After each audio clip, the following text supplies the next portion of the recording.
Olá! Estou aqui para falar da continuidade ao primeiro vídeo que foi sobre o Covid-19 e a incompetência dos nossos governantes. Neste vídeo eu quero falar sobre a corrida maluca dos R$ 600. Mas antes eu quero pedir para você, já de cara, dar o teu certinho no meu canal, me ajuda, pô. Eu preciso fazer minha plataforma crescer. Te inscreve, ativa as notificações, porque eu tenho conteúdos bem interessantes e você precisa saber que a verdade, por mim, é dita. Não a verdade relativa, mas a verdade dos fatos que às vezes não é dita, tá bom? Então vamos lá. Veio toda essa questão aí, o Bolsonaro queria dar 200, Congresso fez pressão, foi para 600, etc e tal, e aí a Caixa rapidamente teve que criar um programa para atender essas demandas, além de que ficaram algumas categorias de fora, etc e tal. E aí, como foi na imagem que eu mostrei para a abertura do meu vídeo, a correria à Caixa Econômica, ainda que a própria Caixa Econômica tivesse orientado que aqueles que são do Bolsa Família, que tem cartão cidadão, etc e tal, blá blá blá blá blá, não precisariam se preocupar. Mas eu quero dizer o seguinte, que o brasileiro adora o assistencialismo, não importa qual. Não estou dizendo que não seja necessário, mas 600 pelo não resolve a vida de ninguém. Mas é bem verdade que a correria está nos menos abastados e muita gente vai usar esse dinheiro para se drogar, para beber, para fazer uma série de coisas. E alguns, obviamente, vão usar para suas necessidades. Por isso, talvez, a grande correria à Caixa Econômica Federal para ter acesso a este recurso miserável que o governo está dando e achando que é a melhor coisa do mundo. Mas eu quero falar para você o que está por trás de tudo isso. Na verdade, a Caixa Econômica Federal, inclusive segundo fontes de informação, aquelas pessoas que têm alguma conta com a Caixa e que tinham algum débito, num primeiro momento elas estavam querendo abater esse débito dos 600 pila, pelo amor de Deus, né? Aí houve um corre-corre de oposicionistas, etc. e isso ficou zerado. O outro aspecto é que o senhor Paulo Guedes socorreu os bancos com alguns milhões de reais, sem nenhuma contrapartida, sem nenhum risco, sem nada. E isto fica todo o risco por conta do governo. Agora eu quero que você entenda uma questão aqui muito importante. A bolsa de valores não parou um dia, minto. Houve um dia em que o mercado estava muito volátil, então o mercado deu uma paralisada, mas seguiu. Então vem dizendo desde o início que o negócio do tal Covid, o coronavírus, é um assunto muito mais profundo e me lembra a bolha do mercado imobiliário americano, que aconteceu ali em 2007, 2008, 2009, onde alguns ganharam bilhões de dólares com aquele crash, se aproveitando do nicho do que estava podre no mercado imobiliário. E tem um filme muito interessante que você deve assistir, se você não assistiu, que chama-se A Grande Aposta. Um filme maravilhoso que faz a narrativa real do que aconteceu naquele período. Muito bem. E a bolsa não parou, e aí nós temos os bancos ganhando muito dinheiro, e obviamente que num primeiro momento tem que ter conta virtual. Agora veja o que está por trás disso aí.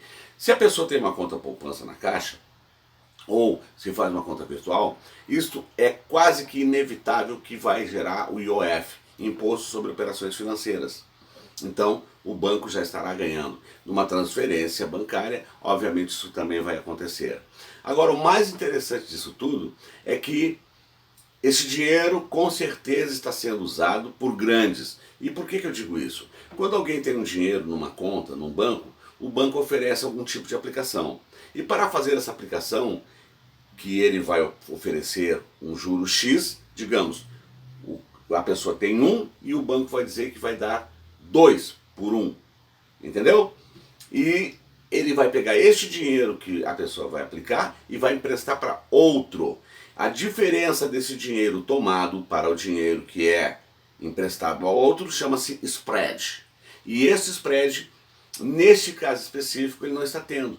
Porque não é um dinheiro para empréstimo para ninguém, não é um dinheiro de aplicação, é um dinheiro de socorro. Então, evidentemente, que a demora para que esse dinheiro seja distribuído e entre em análise, pessoas esperam, tem já queixas muito grandes sobre esse assunto, e isto está fazendo com que essa demora leve esse dinheiro para outros mercados. Os mercados especulativos, o mercado do dólar, o mercado de títulos e outras tantas coisas. Você se deu conta disso? Claro que não. porque só se fala na pandemia, mas esta é a grande sacada que está acontecendo. Os R$ 600 no monte, no todo, estão sendo usados para outras questões que não, primeiramente, num primeiro momento, no socorro imediato, às pessoas que necessitam deste valor para suprir as suas necessidades básicas. Tem uma outra questão que as pessoas estão falando sobre as empresas. 600 mil empresas fecharam. Isso não é verdade. O coronavírus, ou Covid-19, foi um tiro de misericórdia na economia brasileira. As empresas já vinham quebrando, já vinham se mantendo, já vinham num crash, já vinham quebrando já há algum tempo. E obviamente que com esta quarentena que já virou cinquentena, sessentena, sei lá o que, até onde vai isto, obviamente que especialmente os micro, pequenos, estão dançando. Agora, tem um aspecto interessante. O Paulo Guedes, até o presente momento, não apresentou nenhum plano econômico para o país. E isso é muito perigoso. A prova está que aqueles que não se atêm a esses detalhes dos meandros da economia, foi já no ano passado ter o governo autorizado o saque do FGTS. E este saque do FGTS é a prova cabal de que não há um plano econômico para o país e, obviamente, com esse dinheiro faz um giro na economia e dá a sensação de que a economia está funcionando, mas não está. Mas tem uma armadilha nisso aí. Mas eu vou falar isso no outro vídeo, só vou adiantar. Aqueles que estavam empregados e que foram demitidos, eles perderam na hora da sua rescisão por ter sacado, este dinheiro durante a cedência do governo federal para este saque. Aí tem uma outra questão. As empresas que não tinham calibrado o seu break-even point, obviamente, elas estavam indo para um processo de falência ou de dificuldades econômicas. E, obviamente, se esse empresário ele tem uma gordura, chega um momento, quando o mercado está oferecendo uma oportunidade de renda,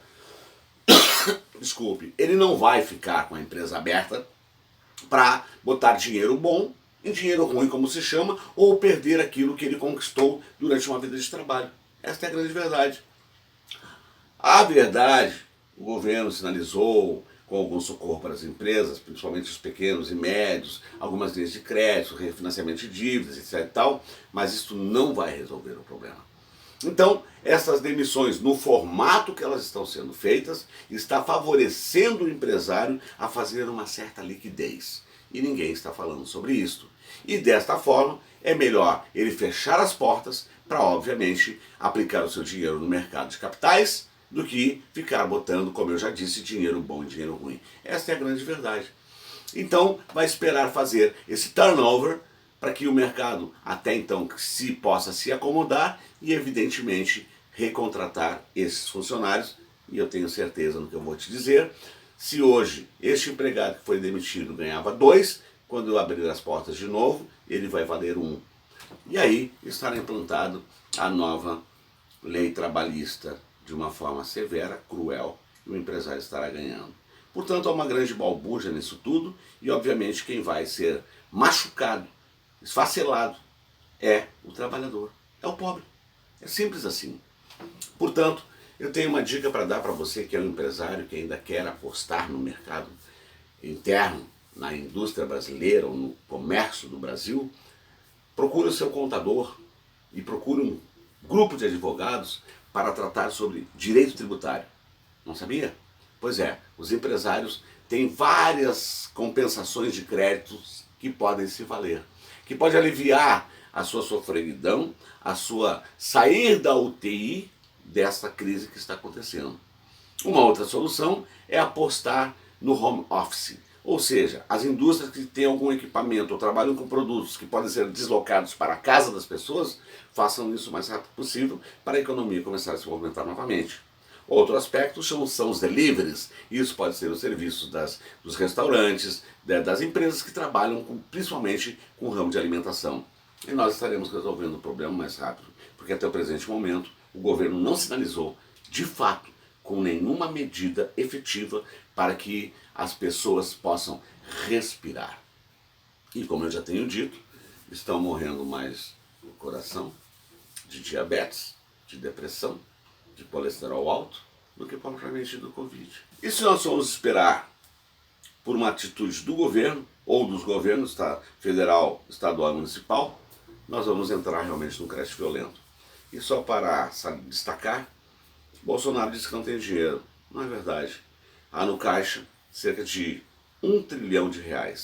E ainda nos fundos, outros milhões de reais. É só uma questão de legislação, de mandar para o Congresso, para mudar para um processo emergencial, através de uma medida provisória, e teremos dinheiro para o enfrentamento desta pandemia, onde as coisas estão mal distribuídas, estão mal resolvidas e todo mundo está em frangalhos, como um galo num vinhedo perdendo a luta, com uma asa quebrada, um olho furado, mas com muita coragem ele ainda diz: não está morto quem peleia.